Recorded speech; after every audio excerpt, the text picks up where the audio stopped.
الحمد لله نحمده ونستعينه ونستغفره ونعوذ بالله من شرور أنفسنا ومن سيئات أعمالنا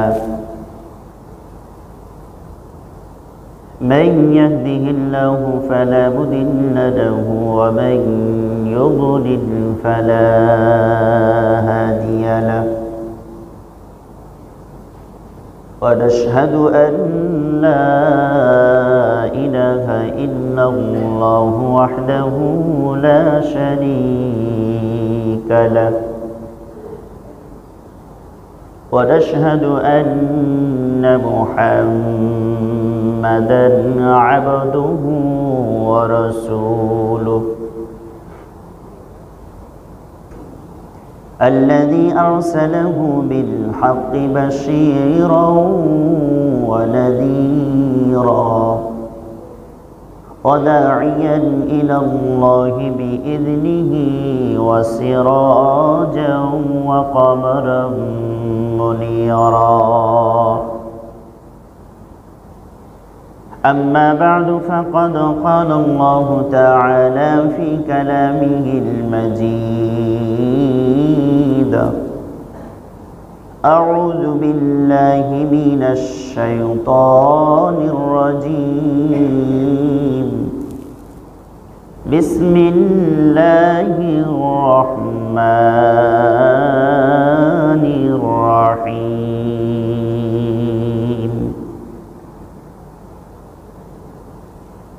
وأقيموا الصلاة وآتوا الزكاة واركعوا مع الراكعين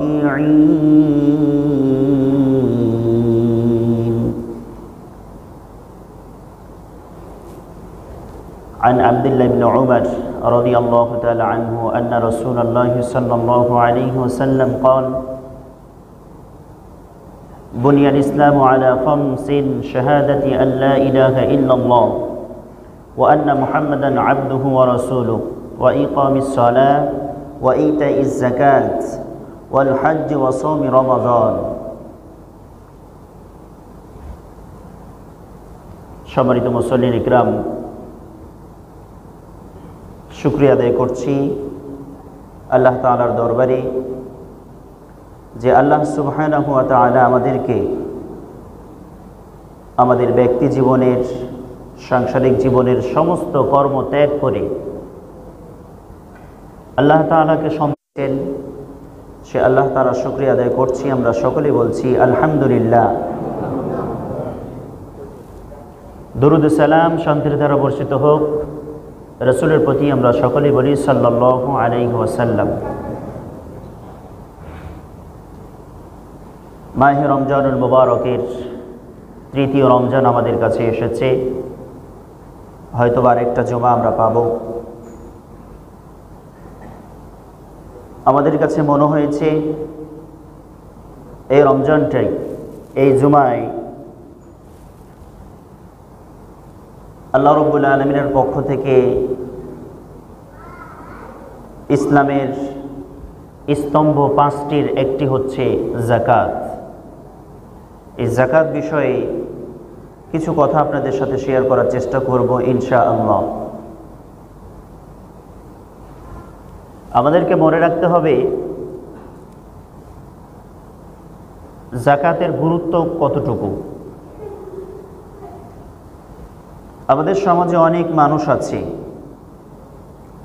যারা নামাজকে গুরুত্ব দেয় 100%, হজকে গুরুত্ব দেয় 100%, আর রমজান মাসের রোজা সিয়ামকে গুরুত্ব দেয় 100%। কালিমা পড়তে হবে, রাসূলকে বিশ্বাস করতে হবে, আল্লাহকে বিশ্বাস করতে হবে, জান্নাত জাহান্নাম কিয়ামত হাসর নাসর সব কিছুকে বিশ্বাস করতে হবে, সেখানেও তারা 100%। একটা জায়গায় দুর্বলতা থেকে যায়, কিছু সম্পদ আছে, কিছু টাকা আছে,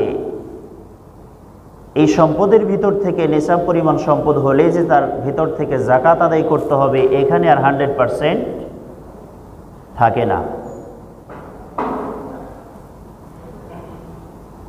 যাকাত আদায় করতেই হবে এটা তারা আর বুঝতে চেষ্টা করে না। সম্মানিত মুসল্লিন ইকরাম, আল্লাহর পক্ষ থেকে যেইভাবে নামাজকে ফরজ করা হয়েছে, আল্লাহর পক্ষ থেকে যেইভাবে রোজাকে ফরজ করা হয়েছে, আল্লাহর পক্ষ থেকে টাকা থাকলে হজকে যেভাবে ফরজ করা হয়েছে, ঠিক সেইভাবে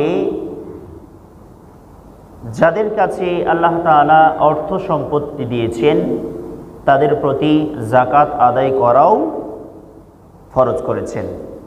বিন্দু পরিমাণ কোনো আমল কোনোটা থেকে কম নয়। কিন্তু আমাদের সমাজে আমরা দেখি অনেক মানুষ সব আমল ঠিক, কিন্তু যাকাত বের করার সময় টালমাটাল করে। আসলে আপনাদের কাছে একটা প্রশ্ন করি, যাকাতের সম্পত্তি, যাকাতের যে কটা টাকা, এটা কি যে ব্যক্তি যাকাতটা বের করছেন তার সম্পদ নাকি গরিবের সম্পদ? এটা কিন্তু ধনী ব্যক্তির সম্পদ নয়, এটা গরিবের সম্পদ। একজন কলমের ঘোচা দিয়ে লক্ষ লক্ষ টাকা ঘুষ খেয়ে যেভাবে অন্যায় করছেন, আর একজন মিথ্যা সাক্ষী দিয়ে একজন নিরপরাধ মানুষকে আজীবনের জন্য মৃত্যুদণ্ড দিচ্ছেন, সেই যেরকম অপরাধ করছেন, একজন মানুষ গরিবদের অর্থ, গরিবদের সম্পদ নিজের সম্পদের সাথে মিশিয়ে খেয়ে নিয়ে তার থেকেও বড় মারাত্মক অপরাধ করছেন। এটা ইসলাম বলে।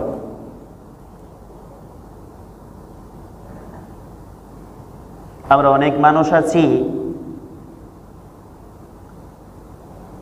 যারা অবৈধভাবে একটা মেয়ের সাথে সম্পর্ক গড়ে তুললে এটা খুব পাপ মনে করি। অন্যের বউয়ের সাথে সম্পর্ক গড়ে তুললে, শারীরিক সম্পর্ক করে ফেললে অনেক বড় পাপ মনে করি। কিন্তু গীবত করাটাকে পাপ মনে করি না। কিন্তু আপনারা বলেন যে গীবাত আর জিনা শক্তিশালী পাপ কোনটা? গীবাতটা শক্তিশালী বেশি এবং জঘন্যতম বেশি। স্পষ্ট হাদিস আপনারা জানেন, শুনেছেন অনেক। বিশ্বনবী সাল্লাল্লাহু আলাইহি ওয়াসাল্লাম বলেছেন, আল গীবাতু আশাদ্দু মিনাজ জিনা, জিনার থেকেও বড় কঠিন এবং মারাত্মক অপরাধ হচ্ছে গীবাত করা।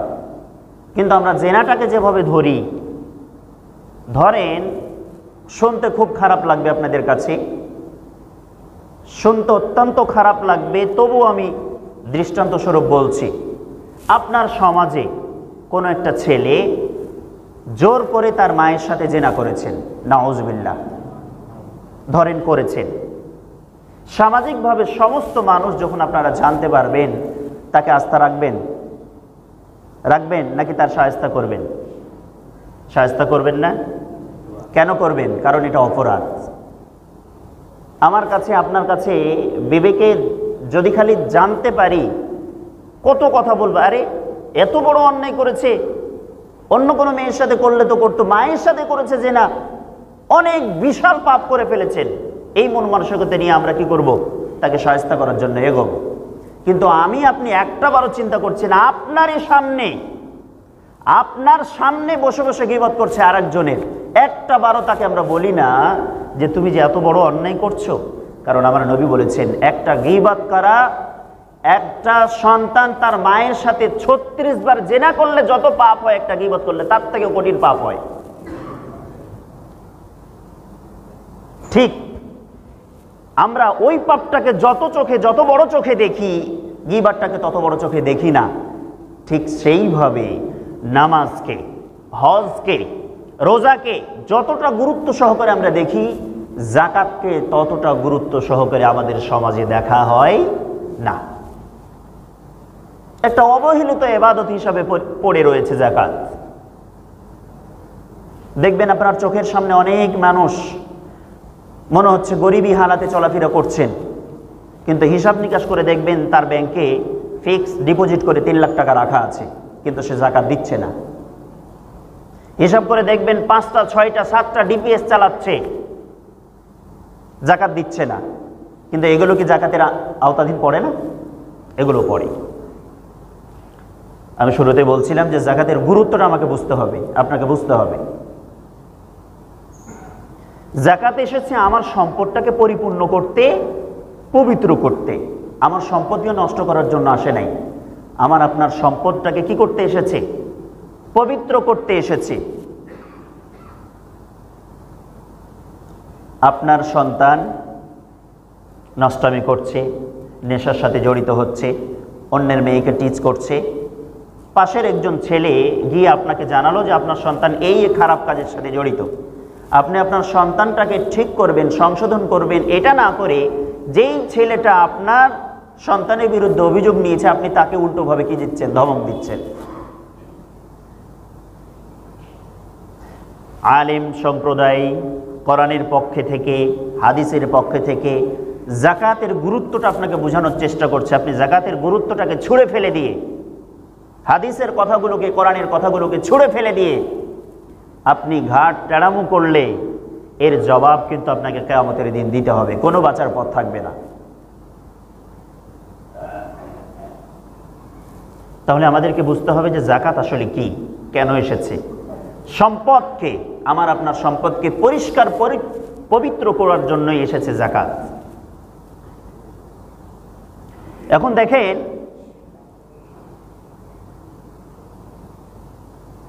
জাকাতকে পবিত্র করার জন্য, সম্পদকে পবিত্র করার জন্য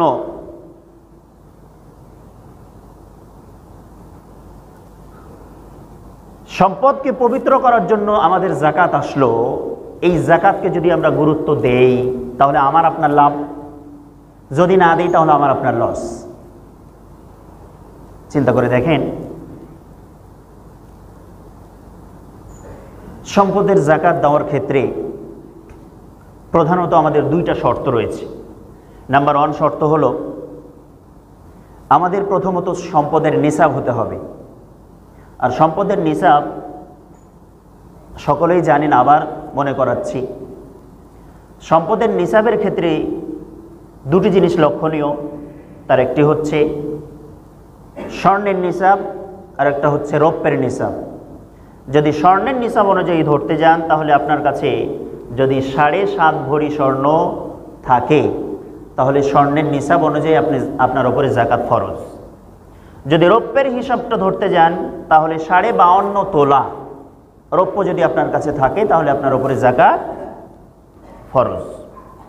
তবে ইসলাম আমাকে আপনাকে স্বাধীনতা দিয়েছেন, স্বর্ণের হিসাব অনুযায়ী আপনি জাকাত দিবেন নাকি রৌপ্যের হিসাব অনুযায়ী জাকাত দিবেন, এটাতে আমাকে আপনাকে স্বাধীনতা দেওয়া হয়েছে। আপনি চাইলে রৌপ্যের হিসাব অনুযায়ী চাইলে আপনি জাকাত দিতে পারেন। আবার যদি মনে করেন যে না, রৌপ্যের হিসাব অনুযায়ী আমি জাকাত দেব না, স্বর্ণ অনুযায়ী আমি ধরবো, তাহলে আপনি অপেক্ষা করুন। স্বর্ণ নিসাব পরিমাণ পর্যন্ত পৌঁছা পর্যন্ত আপনি অপেক্ষা করবেন। যখন পৌঁছে যাবেন, নিসাব পরিমাণ হয়ে যাবে আপনার কাছে, তখন আপনি জাকাত ফরজ মনে করবেন এবং আদায় করবেন। তবে এখানে অত্যন্ত বুদ্ধিমত্তার একটা পরিচয়, একটা মুমিনের একটা বুদ্ধিমত্তার একটা পরিচয় থাকবে। যেহেতু আমরা জাকাতটা আদায় করি গরিবদের, দুঃখীদের, অসহায় ব্যক্তিদের সহযোগিতা করার জন্য, এজন্য আমরা কমটাকে ধরে, রৌপ্যের হিসাবটাকে ধরে জাকাত দেওয়ার চেষ্টা করব। আল্লাহ তাআলা আমাদেরকে ভালোবাসবেন ইনশাআল্লাহ। বর্তমান বাজার রেট যদি আপনি স্বর্ণের হিসাবটা ধরতে যান, 22 ক্যারেটের হিসাব যদি আপনি ধরতে যান, 87.48 গ্রাম, এই পয়েন্ট অনুযায়ী 22 ক্যারেটের 7.5 ভরি স্বর্ণের হিসাব ধরতে যান প্রায় 4.5 থেকে 5 লক্ষ টাকার উপরে। অর্থাৎ স্বর্ণের হিসাব অনুযায়ী যদি আপনি মনে করেন তাহলে 4.5 থেকে 5 লক্ষ টাকা যদি আপনার কাছে আসে থাকে তাহলে আপনার উপরে কি হবে? জাকাত ফরজ হবে। স্বর্ণ নেই, টাকা আছে, কিন্তু টাকাটা হতে হবে 7.5 ভরি স্বর্ণ বিক্রি করলে যত টাকা হয় তত টাকা। আর যা বর্তমান বাজার রেট হচ্ছে প্রায় ধরেন 5 লক্ষ টাকা। রৌপ্যের হিসাব যদি ধরেন কারো কাছে 7.5 52 তোলা রৌপ্য যদি থাকে তাহলে আপনাকে যাকাত আদায় করতে হবে। রৌপ্য নেই কিন্তু টাকা আছে, 52.5 তোলা রৌপ্য বর্তমান বাজার 50 থেকে 70 হাজার টাকা। এই 50 থেকে 70 হাজার টাকা থাকলে আপনি যাকাত আদায় করবেন। প্রতি লাখে 2,500 টাকা, 100 টাকায় 2.5 টাকা আপনাকে যাকাত আদায় করতে হবে। দেখেন, আমার কাছে মনে হয় রৌপ্যের হিসাবটা যদি আমরা ধরতে যাই, রৌপ্যের হিসাবটা ধরতে গেলে মিনিমাম নয়, ম্যাক্সিমাম মানুষেরই যাকাত ফরজ। কথাটা কি ভুল বললাম আমি? 50 থেকে 70 হাজার টাকা কার কাছে নাই?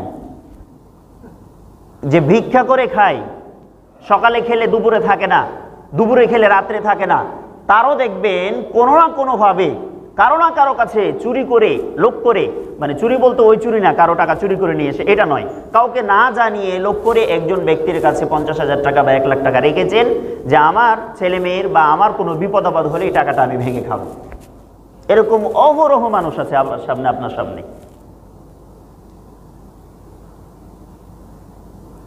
গেল 2 বছর 3 বছর থেকে ব্যাংকিং সেক্টরে কাজ করতে গিয়ে যে জিনিসটা আমি সবচেয়ে বেশি দেখেছি, সমাজে যাদেরকে আমরা মনে করি রাস্তাতে চললে যে এরা খেতে পায় না, অনেক গরিব অসহায় মানুষ, আমি নিজেই মনে করি যে এরা অনেক গরিব মানুষ, অথচ ব্যাংকে আসছে টাকা রাখতে 2 লাখ 3 লাখ 5 লাখ টাকা ফিক্সড ডিপোজিট, মাসে মাসে 2,000 5,000 করে একটা ডিপিএস চালাচ্ছে, 2টা 3টা 4টা 5টা পর্যন্ত চালাচ্ছে। আপনি চিন্তা করেছেন 2,000 করে ডিপিএস চালাচ্ছে প্রতি মাসে,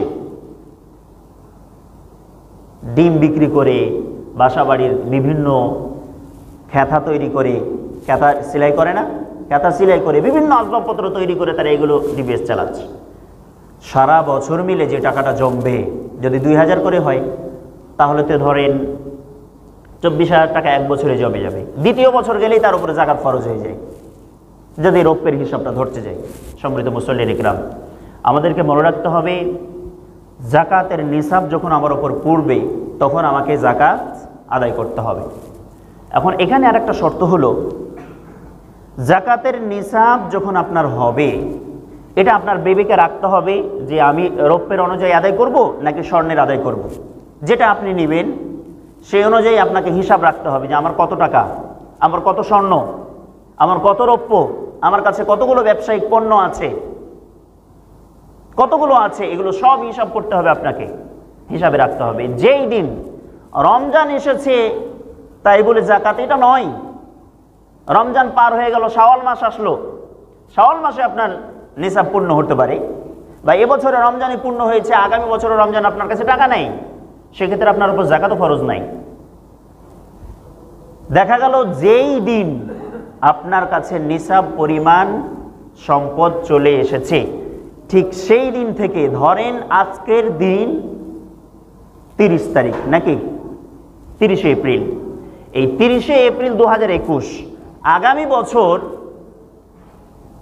যেহেতু যাকাতের হিসাবটা হয় চন্দ্র মাস অনুযায়ী, আগামী বছর 30শে এপ্রিল হবে না, রমজান টু রমজান ধরেন, আজকে রমজান 17 রমজান, এই 17 রমজান আগামী বছর 17 রমজান যখন আসবে, আজকে নিসাব পরিমাণ সম্পদের আপনি মালিক হয়েছেন, আগামী বছরে এই দিনে এসে আপনি হিসাব করবেন, দেখবেন যে আপনার নিসাব পরিমাণ সম্পদের আপনি মালিক ঠিক আছেন।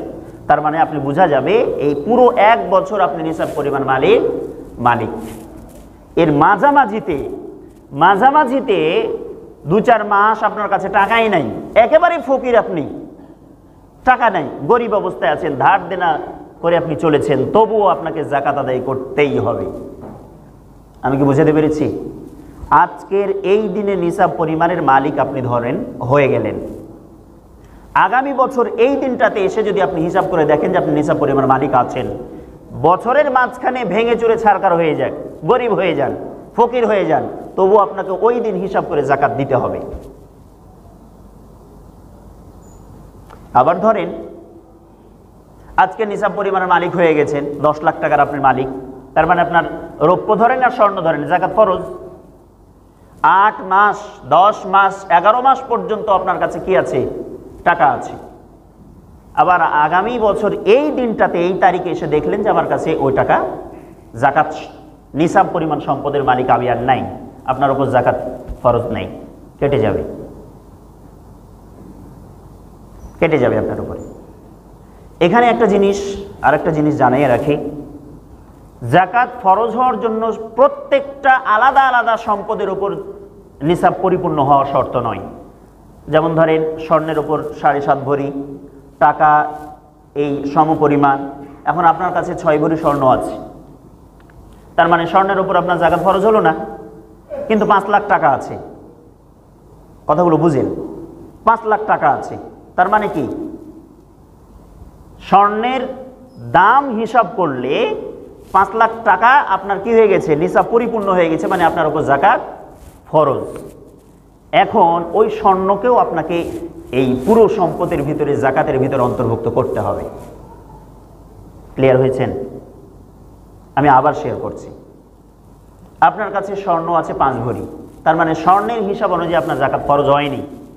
টাকা আছে 5 লাখ, তাহলে টাকার হিসাব অনুযায়ী স্বর্ণের হিসাব করেন আর ওখানে বসেন, রৌপ্যের হিসাব করেন। টাকার হিসাব অনুযায়ী আপনার কি হবে? ফরজ হয়ে গেছে জাকাত। সেই ক্ষেত্রে আপনি কি করবেন? এই স্বর্ণকেও ওই টাকার সাথে যুক্ত করবেন। 6 ভরি স্বর্ণ যত টাকা হয় আর 5 লাখ টাকা, দুইটা মিলে যত টাকা হয়, আর ধরেন 40 ভরি বা 40 তোলা আপনার রৌপ্য আছে, সব মিলে যা হবে, ব্যবসায়িক সম্পত্তি কিছু আছে, মালামাল কিছু আছে, সব মিলে যা হবে আপনাকে জাকাত আদায় করতে হবে। কিন্তু কোনোটা মিলে একটাও হয় নাই। 5 লাখ টাকা নাই আপনার, আপনি ধরেন স্বর্ণের হিসাব ধরছেন 3 লাখ টাকা আছে, জাকাত ফরজ নাই। স্বর্ণ আপনার 6 ভরি আছে, জাকাত ফরজ নাই। রৌপ্য আপনার কি নাই? 52.5 তোলা নাই, জাকাত ফরজ হয় নাই। ব্যবসায়িক সম্পত্তি, যেই দোকানে আপনি ব্যবসা করছেন, যে পণ্যগুলো নিয়ে, পণ্যগুলো সবগুলো হিসাব করে দেখবেন আপনার কি নাই? নিসাব পরিপূর্ণ হয় নাই। সেক্ষেত্রে আপনার কোনোটারই জাকাত ফরজ নয়। এখানে আপনি সবগুলোকে মিলিয়ে একখানে করবেন না, যে কোনো একটাতে আপনাকে কি করতে হবে? পরিপূর্ণ হতে হবে। মনে রাখবেন, অনেক মানুষ আছে যারা নিজেদেরকে অনেক চালাক মনে করেন, যে আমার কাছে 7.5 ভরি স্বর্ণ নাই, 6 ভরি আছে, 5 লাখ টাকা আছে, তা আমি 5 লাখ টাকার জাকাত দিব, ওই স্বর্ণের কেন দিব? কারণ ওই স্বর্ণ আমার হয় নাই। কিন্তু হাদিস বলছে আপনাকে স্বর্ণটাও যুক্ত করতে হবে, দিতে হবে। আবার অনেকে ভাবেন যে 5 লাখ টাকা আমার ফিক্স ডিপোজিট করা আছে, এফডিআর আছে বা সেভিংসে আছে, অথবা ডিপিএসে আছে, অথবা আপনার সরকারি একটা কি আছে যেন,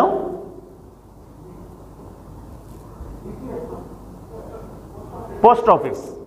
তো পোস্ট অফিসে আপনার 5 লাখ টাকা রাখা আছে, দেখা গেল 1 বছর আপনার পরিপূর্ণ হয়েছে, কিন্তু 1 বছর পরিপূর্ণ হয়েছে এই 5 লাখ টাকা, কিন্তু আজকে পরিপূর্ণ হলো, কিন্তু গতকালকে হঠাৎ করে কোনো মাধ্যম দিয়ে, ব্যবসায়িকভাবে হোক, কোনো মাধ্যম দিয়ে 10 লাখ টাকা চলে এসেছে। তাহলে আপনি যদি ভাবেন যে এই 5 লাখ টাকার পূর্ণ বয়স হয়েছে 1 বছর, এটার আমি জাকাত দেব, গতকালকে যেটা এসেছে এটা তো মাত্র 1 দিন হলো, এটার আমি দেব না, চলবে না, ওটাকে আপনাকে যুক্ত করতে হবে।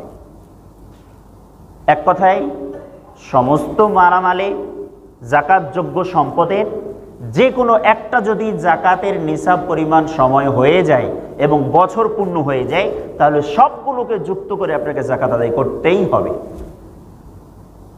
এগুলো জাকাতের হিসাব নিকাশ। ব্যবসায়িক সম্পত্তি তো বলে দিলাম, যে সমস্ত ব্যবসায়িক পণ্যগুলো দোকানে থাকে, আপনার মার্কেটে থাকে, এগুলো আপনি কি করবেন? হিসাব করবেন। যেই দিন আপনি জাকাত আদায় করবেন, মনে করবেন সেই দিনের বাজার মূল্য দর অনুযায়ী, গত বছর আপনি কিনেছিলেন 3 টাকা হারে, সবগুলো হিসাব করলে 3 লাখ টাকা আসে। কিন্তু আগামী বছর যখন আপনি হিসাব করতে যাচ্ছেন, ওগুলোর বাজার রেট হচ্ছে 10 টাকা, আপনি হিসাব করে দেখা গেল 10 লাখ টাকা আসছে, কিন্তু আপনি গত বছরের হিসাব অনুযায়ী 3 লাখ টাকা জাকাত দিলে হবে না, এই বছরের হিসাব অনুযায়ী আপনাকে 10 লাখ টাকারই জাকাত দিতে হবে। বাসাবাড়িতে স্বর্ণ যেগুলো ব্যবহৃত, এগুলোরও আপনাকে জাকাত দিতে হবে। যেগুলো ব্যবহৃত নয়, বছরের পর বছর আলমারিতে, শোকেসে স্বর্ণের বার অথবা এমনি কোনো গলার হার ফেলে রেখেছেন, আপনার মেয়ে, আপনার স্ত্রী পরে না, বালাগুলো ফেলে রেখেছেন, পড়ে আছে, ব্যবহৃত হয় না, এগুলোর আপনাকে যাকাত দিতে হবে। সংসারে বাসাবাড়ির ব্যবহৃত যতগুলো আসবাবপত্র, টিভি বলেন, এসি বলেন, ফ্রিজ বলেন, আপনার ব্যবহৃত নিজের গাড়ি বলেন, যতই দামি হোক না কেন, ব্যবহৃত কোনো আসবাবপত্রের যাকাত আপনার উপরে দিতে হবে না। উৎপাদিত ফসল, জমি থেকে যেগুলো ফসল, যেমন জমি আপনার থাকলে জমির যাকাত নেই, কিন্তু জমি থেকে যেটা উৎপাদিত ফসল আসছে এটারে কি হবে? ওষুধ দিতে হবে। ওষুধটা তো আপনারা হিসাব জানেন, যদি নিজের পানি দিয়ে খরচ করে তৈরি করেন ফসল আসে, সেক্ষেত্রে 20 মণে 1 মণ। আর যদি আপনার আসমানের বৃষ্টি দিয়ে ফসল ফলে, তাহলে 10 মণে 1 মণ ওষুধ আপনারা আদায় করে দিবেন।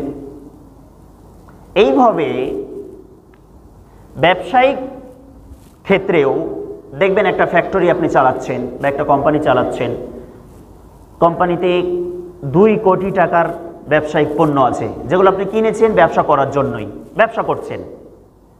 কিন্তু এই ব্যবসা করার ক্ষেত্রে আপনার যে 10 জন কাস্টমার, মানে 10 জন লোক খাটাচ্ছেন, এগুলোকে এক একটাকে গাড়ি দিয়েছেন, কেউ গাড়ি ভাড়া বাড়ি নিয়ে আছেন, এই সবগুলো ব্যবহৃত গাড়িগুলোর কোনো যাকাত দিতে হবে না। কিন্তু ব্যবসায়িক যে পণ্যগুলো 2 কোটি টাকার, সবগুলোর যাকাত আপনাকে আদায় করতে হবে। যেই বাড়িটি আপনি নিজে থাকার জন্য তৈরি করেছেন যাকাত নাই, যেই বাড়িটা ভাড়া দেওয়ার জন্য তৈরি করেছেন সেটারও যাকাত নাই, কিন্তু ওই বাড়ির থেকে যে ভাড়াটা আসছে ওই টাকাটার যাকাত আপনাকে দিতে হবে। আমি কি ক্লিয়ার করতে পেরেছি? আপনি নিজে একটা থাকছেন, আর একটা বাসা আপনি তৈরি করেছেন, ভাড়া শহরে আছে, ভাড়া দিয়ে রেখেছেন, ওই বাড়ি 1 কোটি টাকা মনে করেন, এর যাকাত নাই, কিন্তু ওই বাড়ি থেকে প্রতি মাসে মাসে লাখ টাকা ইনকাম হচ্ছে আপনার ভাড়া বাবদ, ওই ভাড়াটা যেটা আসছে ওটা আপনাকে বাৎসরিক হিসাব করে আপনাকে যাকাত আদায় করতে হবে। সম্মানিত মুসল্লিন ইকরাম, চিন্তা করে দেখেন, আমরা কিন্তু যাকাত নিয়ে এত গবেষণা করি না, ভাবি না। ভাবতে হবে, ভাবতে হবে। আজকাল অনেক মানুষকে আমি দেখছি 5 টাকা 10 টাকা করে যাকাত আদায় করছেন। নো, এই 5 টাকা 10 টাকার ছেড়ে দেন, এভাবে যাকাত দিয়ে কোনো লাভ নাই। যদিও সরকারিভাবে আমাদের উচিত ছিল সমস্ত যাকাতগুলোকে একখানে করে সরকার যদি বন্টন করত, বা পুরো সমস্ত পাড়াগুলো, এক একটা পাড়ার চেয়ারম্যানরা যদি একখানে করে সবার মাঝে বন্টন করতো, কত না ভালো হতো। একটা পাড়ার যে দায়িত্বশীল ব্যক্তিরা, তারা যদি যাকাতটা নিয়ে বন্টন করতো, কত না ভালো হতো। একখানে এই পাড়ার থেকে যদি যাকাত উঠানো হয়, আমার মনে হয় 1 কোটি টাকা পর্যন্ত যাকাত উঠবে এই পুরো চাঁপাইনবাবগঞ্জ থেকে। 1 কোটি টাকা যাকাত আপনি উঠান, উঠিয়ে আপনি গণনা করেন, দেখেন, যাচাই বাছাই করেন কোন ফ্যামিলিটা যাকাত খাওয়ার যোগ্য, ওই ফ্যামিলিগুলোকে খুঁজে বের করেন। ফ্যামিলিগুলোকে খুঁজে বের করে এই বছরে তাকে 50,000 টাকা দেন, একটা ব্যবসা শুরু করে দেন, 50,000 বা 1 লক্ষ টাকা দিয়ে একটা অটো কিনে দেন, ও আগামী বছর আর কোনোদিন যাকাত নেওয়ার যোগ্য থাকবে না। এইভাবে যদি আমরা করতে পারি, অনেক, আজকালকার তো দেখছি ফ্যাশন হয়ে গেছে, অনেকে যাকাতের টাকা দিয়ে শাড়ি কিনছে, লুঙ্গি কিনছে, মানুষকে দিচ্ছে। নো, যাকাতের টাকা দিয়ে শাড়ি লুঙ্গি দেবেন না, যাকাতের টাকাই দিবেন আপনি মানুষকে, বেশি করে দেওয়ার চেষ্টা করবেন। আপনার 10 টাকা বেরিয়েছে, একজনকে দিয়ে দেন। আপনার পাশের একজন ভাইয়ের 50 টাকা বেরিয়েছে, ওকে বলেন আরও 2 জনকে দেন। কিন্তু আপনি 10 জনকে ভাগ করলেন 10 টাকা 1 টাকা করে, আরেকজন 50 টাকা, 50 জন ভাগ করলে কারো কোনো উপকার হবে না। সম্মানিত মুসল্লিন ইকরাম, যাকাতের ফজিলত এবং গুরুত্ব কত বেশি, কত বেশি। যত দিন যাবে, যত বছর যাবে, ওলামা একরামগণ গবেষণার পর গবেষণা, গবেষণা করার পর গবেষণা করতে আছেন, বলতে আছেন, আমরা শুনি আর কান দিয়ে বের করি। আমাকে হিসাব রাখতে হবে পরিপূর্ণ আকারে, একটা 4 আনা যেন আমার সম্পদের হিসাবের বাইরে না থাকে। 4 আনাও যদি হিসাব বাইরে যায়, সেটাকে আমাকে জবাবদিহি করতে হবে। আরেকটা বিষয় আমি বলে দিই, যাকাতের ক্ষেত্রে বিশেষ করে যারা লোন নিয়ে বিজনেস করছেন, লোন নিয়ে যারা বিজনেস করেন, এই লোনের যাকাত আপনাকে আদায় করতে হবে। লোনের ক্ষেত্রে 2টা ক্যাপাসিটি থাকে, একটা হলো পরিপূর্ণ বছর পর লোনের টাকা পরিশোধ, আর একটা হচ্ছে কিস্তিতে লোনের টাকা পরিশোধ। কিস্তিতে যদি হয় তাহলে সারা বছর আপনি কটা কিস্তি দেন, এই কিস্তিগুলো বাদ দিয়ে আপনি লোনের টাকা যেটা থাকবে সেটার আপনাকে যাকাত আদায় করতে হবে। কিন্তু যদি বাৎসরিকভাবে একদিনেই আপনার আদায় হয়, সে একদিনে আপনি লাখ টাকা আদায় করলেন, সেই লাখ টাকা বাদ দিয়ে বাকিটা আপনি যাকাত আদায় করতে হবে। লোনের ক্ষেত্রে, যাকাতের ক্ষেত্রে, লোনের টাকার উপরে যাকাতের ক্ষেত্রে সিস্টেম হলো, একটা হলো প্রয়োজনীয় মানে কি, আমি এই লোনটা না উঠালে খেতে পাই না, চলতে পারি না, সেটার উপরে যাকাত ফরজ নয়।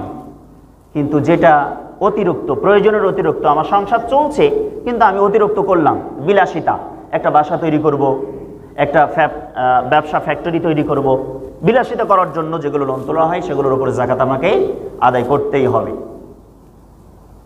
সম্মানিত মসজিদের মুসল্লিন ইকরাম, আল্লাহ রাব্বুল আলামিন কোরআনুল কারীমের ভিতরে যাকাতের কথা বলতে গিয়ে তিনি বলেছেন, ওয়া আকিমুস সালাতা ওয়া আতুজ যাকাত ওয়ারকাউ মা'আর রাকিঈন। হে ঈমানদাররা, তোমরা সালাত আদায় করো, সালাত কায়েম করো, ওয়া আতুজ যাকাত, এবং যাকাত প্রদান করো। যে আয়াতে, যেই শব্দ দিয়ে আল্লাহ তাআলা নামাজ প্রতিষ্ঠা করার কথা বললেন, তার পাশেই শব্দ দিয়ে আল্লাহ তাআলা কি বললেন? যাকাত প্রদান করো। আমরা একটা ধরলাম আর একটা ছেড়ে দিলাম, তাহলে কি চলবে? আমরা নামাজটা ধরলাম, যাকাতটা ছেড়ে দিলাম, তাহলে কি চলবে? Same system. রাসূল করিম সাল্লাল্লাহু আলাইহি ওয়াসাল্লাম যখন ইন্তেকাল করলেন, কিছু মুসলমান ধর্মত্যাগী হয়ে গেল, ইহুদি খ্রিস্টান আবার নতুনভাবে হয়ে গেল, এবং কিছু মুসলমানই থাকলো কিন্তু যাকাত দিতে অস্বীকার করলো। আবু বকর সিদ্দিক রাদিয়াল্লাহু তাআলা আনহু খেলাফতের দায়িত্ব নেওয়ার পর তিনি ঘোষণা করলেন যে যারা ইহুদি খ্রিস্টান হয়ে গেছে, ধর্মত্যাগী হয়ে গেছে, তাদের বিরুদ্ধে অ্যাকশন পরে। যারা মুসলমান আছে কিন্তু যাকাত দিতে অস্বীকার করছে, এদের বিরুদ্ধে জিহাদ আগে ঘোষণা হবে।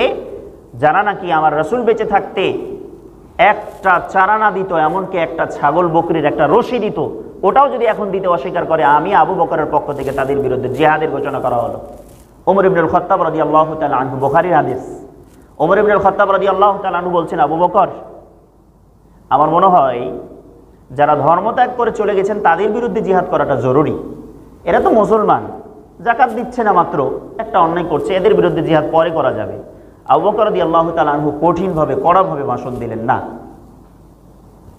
ইসলামে থাকবে আর রাসূল থাকাকালীন যে আইন তারা মেনেছে আজকে মানবে না, এটা হবে না। হয় তারা ইসলাম থেকে খারিজ হবে, না হলে ইসলামে থাকতে হলে তাকে দিতেই হবে। পরবর্তীতে ওমর ইবনুল খাত্তাব রাদিয়াল্লাহু তাআলা আনহু বললেন যে আল্লাহর পক্ষ থেকে আবু বকরের প্রতি রহমত নাজিল হক। আবু বকরের সিদ্ধান্তটাই হচ্ছে সবচাইতে উত্তম সিদ্ধান্ত ছিল। যাকাত দিতে অস্বীকার করার কারণে জিহাদ করেছেন তাদের বিরুদ্ধে। আপনাদের অনেকের হয়তো মনে আছে, অনেকের নেই, স্মরণ করাচ্ছি। আজকের এই দিন 17তম রমজান, আজকের এই দিন জুমার দিন, আজকের এই দিনেই, এই জুমার দিনেই, এই 17তম রমজানেই সাহাবা আজমাইনরা কাফিরদের সাথে লড়াই করেছিল, একটা যুদ্ধ হয়েছিল। মনে আছে আপনাদের যুদ্ধের নাম? বদরের যুদ্ধ, ইসলামের প্রথম যুদ্ধ, যে যুদ্ধে মাত্র 313 জন সাহাবা আজমাইন হাজারের উপর কাফের মুশরিকদের বিরুদ্ধে জিহাদ করে, লড়াই করে বিজয় অর্জন করেছিল। এই বিজয় দিয়েছিল কে? আল্লাহ রাব্বুল আলামিন। এত অল্প সংখ্যক মানুষ নিয়ে সাহাবা আজমাইনরা বলছেন যে আমরা জিহাদের ময়দানে তরবারি উঠাই, সামনে লাশ পড়ে। আল্লাহর পক্ষ থেকে ফেরেশতারা জিহাদ করেছিল। এই দিনে স্মরণ করায় দিচ্ছি, অবশ্যই আল্লাহর জন্য জীবন বিলাতে আপনি না পারেন, আল্লাহর জন্য জান না দিতে পারেন, আল্লাহর জন্য তো মাল খরচ করতে পারবেন। মাল খরচ করার চেষ্টা করুন, দান সদকা বেশি বেশি করার চেষ্টা করুন। দান সদকা যদি আপনি নাও করতে পারেন, অন্তত পক্ষে গরিবদের যে হকটা আপনার সম্পদের ভিতরে রয়ে গেছে, এগুলো হচ্ছে ভালো খাবারের ভিতরে নষ্ট কিছু পোকামাকড়। আমি কি বোঝাতে পেরেছি? ভালো খাবার সারাদিন খেটে খুটে পোলাও কোরমা রান্না করলেন, এর ভিতরে পোকা, মশা, মাছি, মরা কিছু পড়ে গেছে। এই হচ্ছে যদি আপনি জাকাতের সম্পত্তিটা এর ভিতরে রেখে দেন, আপনার সম্পত্তির ভিতরে এটাকে বের করে যাদের হক তাদের কাছে পৌঁছে দিতে হবে। এটা আপনার আমার সকলের দায়িত্ব। আল্লাহ রাব্বুল আলামিন বলছেন, ইয়াউমা ইউহমা আলাইহা ফি নারি জাহান্নাম। যদি আপনি যাকাতের সম্পত্তি বের না করেন তাহলে কি করা হবে? ইয়াউমা ইউহমা আলাইহা ফি নারি জাহান্নাম ফাতুকওয়া বিহা জিবাবুহুম ওয়া জুনুবুহুম ওয়া যুহুরুহুম। আল্লাহ তাআলা বলছেন, তোমার ওই সম্পদ যেটা তুমি তোমার অর্থের ভিতরে রেখে দিয়েছিলে, তোমার ওই স্বর্ণ যেটা তুমি গচ্ছিত করে রেখেছিলে, মানুষকে দাও নাই, যাকাত দাও নাই, তোমার ওই রৌপ্য যেটা তুমি সঞ্চিত করে রেখে দিয়েছিলে, তোমার ওই ব্যাংক ব্যালেন্স যেগুলো ব্যাংকে গচ্ছিত করে টাকা রেখেছিলে, জমিয়েছিলে, সেই সবগুলোকে জাহান্নামের আগুনের ভিতরে তাপ দেওয়া হবে। জাহান্নামের আগুনের ভিতরে তাপ দেওয়া হবে, ইস্পাত তৈরি করা হবে। এসি ঝুলানো আছে, দেখছেন আপনারা ইস্পাতগুলো দেখছেন, এসি ঝুলানো আছে। এই ধরনের ইস্পাত তৈরি করা হবে। এই ইস্পাতগুলোকে জাহান্নামের আগুন দিয়ে তাপ দেওয়া হবে। তাপ দিয়ে যেই ব্যক্তি যাকাত দেয় নাই, সম্পত্তিগুলোকে বন্টন করে নাই, নিজের কাছে ব্যাংক ব্যালেন্স করে জমি গচ্ছিত করে রেখেছিল, গরিবদেরকে বঞ্চিত করে, আল্লাহ রাব্বুল আলামিন বলছেন ওই সম্পদগুলোকে, ওই টাকাগুলোকে, ওই স্বর্ণগুলোকে ইস্পাত তৈরি করা হবে, সেগুলোকে জাহান্নামের আগুন দিয়ে জ্বালানো হবে, তাপ দেওয়া হবে। সেই তাপ দেওয়া ইস্পাতগুলোকে আপনার এই পাঁজরে, আপনার এই কপালে, আপনার এই চেহারার উপরে, আপনার এই শরীরের উপরে, আপনার এই সিনার উপরে আল্লাহ রাব্বুল আলামিন ছেঁকা দিবেন। সহ্য করতে পারবেন? সেগুলো দিয়ে কলিজা ঝাঁঝরা করে দেওয়া হবে।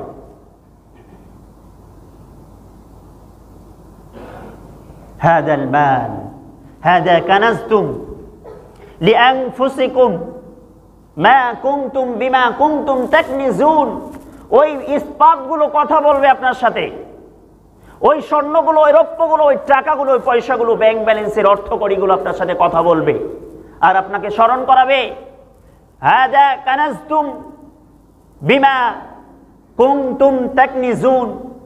যেই সম্পদগুলোকে, যে আমি রৌপ্যকে, যে আমি স্বর্ণকে তুমি গচ্ছিত করে রেখেছিলে, যাকাত দাও নাই, আজকে নাও, এই স্বাদ আস্বাদন করো। ওই সম্পত্তিগুলোতে আপনাকে অপমানিত করবে আর আপনাকে ছেক দেওয়া হবে। সেই দিন সহ্য করতে পারবো না। ওয়াল্লাযীনা ইয়াকনিজুনা আয-যাহাবা ওয়াল ফিদ্দা, যারা নাকি স্বর্ণ এবং রৌপ্যকে গচ্ছিত করে রাখে, ওয়ালা ইউনফিকুনাহা ফি সাবিলিল্লাহ, আল্লাহর রাস্তায়, আল্লাহর পথে যারা ব্যয় করে না, যাকাত বন্টন করে না, যাকাত আদায় করে না, আল্লাহ রাব্বুল আলামিন বলছেন তাদেরকে এগুলো দিয়ে কিয়ামতের ময়দানে শাস্তি দেওয়া হবে। আবু হুরায়রা রাদিয়াল্লাহু তাআলা আনহু হাদিস বর্ণনা করেন, বিশ্বনবী সাল্লাল্লাহু আলাইহি ওয়াসাল্লাম বলেছেন, কিয়ামতের ময়দানে বিশাল আকারে একটা সাপ আপনার সামনে এসে উপস্থিত হবে। আপনি এই সাপকে দেখে পালাতে থাকবেন, এই সাপকে দেখে পালাতে থাকবে। সাপ তাকে দৌড়াবে, ও আগে আগে পালাবে, সাপ পিছন পিছন দৌড়াবে, আগে আগে পালাবে আর পিছন দিকে ঘুরবে আর জিজ্ঞেস করবে, ও সাপ তুমি কোথার থেকে এসেছো, কেন আমাকে তাড়া করছো? সাপের বুক ফুটে যাবে। সাপ বলবে যে আমি তোমার সেই সম্পদ, যে সম্পদকে মায়া করে, ভালোবেসে, গচ্ছিত করে রেখেছিলে, আমার উপরে যাকাত ফরজ ছিল, তুমি যাকাত দাও নাই, আজকে আমি তোমার জন্য কাল হয়ে দাঁড়িয়েছি। সাপ একটা সময় কিন্তু পালিয়ে বাঁচার রাস্তা পাবে না, সাপ তাকে ধরে ফেলবে, হাত চিবাবে, পা চিবাবে, তার মাথা চিবাবে, তার পুরো দেহটাকে চিবাবে। একটা বার চিবানোর পর তাকে যখন ফেলে দিবে, হাতি দেখেছেন আপনারা, কলার গাছ একটা পেলে পুরোটাই সে কি করে, চিবিয়ে চিবিয়ে ভুসি করে ফেলে। এই চিবানো ভুসির মতো আপনাকে বের করে ছেড়ে দিবে সাপে। রাসূল করিম সাল্লাল্লাহু আলাইহি ওয়াসাল্লাম বলছেন, ওই সাপের কপালের উপরে দুই পারে দুইটা কালো দাগ থাকবে। এই দাগ দেখে বোঝা যাবে এটা আপনার ওই সম্পদের ভিতর থেকে আদায় না করা যাকাতের অর্থ। এই কালো টিপওয়ালা সাপ এতটা বিষাক্ত, পৃথিবীতে একটা নিঃশ্বাস দিলে সারা পৃথিবী ধ্বংস হয়ে যেত। এতটা বিষাক্ত হবে, আপনি সেদিন বাঁচার পথ পাবেন না। এখনো সময় আছে, এখনো সুযোগ আছে। এখনো ভাবুন, সতর্ক হন। যাদের অর্থ, যাদের পয়সা আছে, টাকা পয়সা আছে, সম্পদ আছে, তারা যাকাত আদায় করার চেষ্টা করেন। এখানে আরেকটা জিনিস আমি বলে দেই, আপনার কাছে 5 লাখ টাকা আছে, কেউ একজন 3 লাখ টাকা আপনার কাছে পাবে। বুঝেন একটু, 5 লাখ টাকা আছে, আপনি আরেকজনের কাছ থেকে কয় লাখ টাকা হাওলাত নিয়েছেন? 3 লাখ টাকা। এখন আপনি নিসাব পরিমাণের মালিক হয়ে গিয়েছেন, আপনি যাকাত বের করতে বসছেন, হিসাব করতে বসেছেন। পরিপূর্ণ 5 লাখ টাকার যাকাত আপনাকে আদায় করতে হবে না, কারণ আপনার কাছে একজন পাবে কত? 3 লাখ। ওই 3 লাখ আপনি মাইনাস করে এই 2 লাখ টাকার আপনি যাকাত আদায় করবেন। সেম আপনি কারো কাছে পাবেন, আপনার কাছে আছে এখন 5 লাখ টাকা, আপনি পাবেন আরেকজনের কাছে 3 লাখ টাকা। আপনি এখন যাকাত আদায় করতে বসেছেন, বসে আপনি হিসাব করতে বসে আপনি কত লাখ টাকার যাকাত দেবেন? 8 লাখ টাকারই যাকাত দেবেন, কারণ একটা আপনি আরেকজনের কাছ থেকে পাবেন। যদি এমন হয় যে হাওলাত দিয়েছি একজনকে, কিন্তু 80 থেকে 90% আমি বুঝে ফেলেছি যে টাকা ওর কাছ থেকে আর উঠবে না, পাবো না আমি ওর টাকা, দিয়েছি আজ নয় কাল নয়, ঘুরাচ্ছে ঘুরাচ্ছে ঘুরাচ্ছে, মানে এমন পরিস্থিতি হয় না এরকম যে কাউকে হালাত দিলে আর ফিরে পাবো না মনে হয়? যদি এরকম হয় যে আর পাবেনই না, তাহলে সেটা আপনি বাদ দিতে পারেন। কিন্তু যদি আপনার ভরসা থাকে, বিশ্বাস থাকে না আপনি পাবেন, যে টাকা আপনি হাওলাত দিয়েছেন আজ হোক কাল হোক আপনি পাবেন, সেটাকে আপনাকে যাকাত দিতেই হবে, যাকাত দিতে হবে। প্রিয় মুসল্লিন ইকরাম, যাকাতের প্রতি আমরা গুরুত্ব দেব। পরিপূর্ণ আকারে হিসাব করলে, হিসাব করে একটা টাকাও ছাড় দেব না। যেখানে যার যেভাবে টাকা আছে, কারো ব্যবসায়িক পণ্য কেনা আছে, কারো স্টকে মাল আছে, কারো দোকানের কিছু পণ্য আছে, কারো টাকা ব্যাংকে রাখা আছে, কারো প্রভিডেন্ট ফান্ডে আছে, যার যেখানে আছে সবগুলোকে হিসাব করে আপনি পরিপূর্ণ আকারে যাকাত আদায় করার চেষ্টা করুন। আল্লাহ রাব্বুল আলামিন আমাকে আপনাদেরকে সবাইকে পরিপূর্ণ আকারে ইসলামের এই ফরজ বিধান যাকাত আদায় করার, পরিপূর্ণ আকারে বের করার তৌফিক দান করুন। আল্লাহুম্মা আমিন।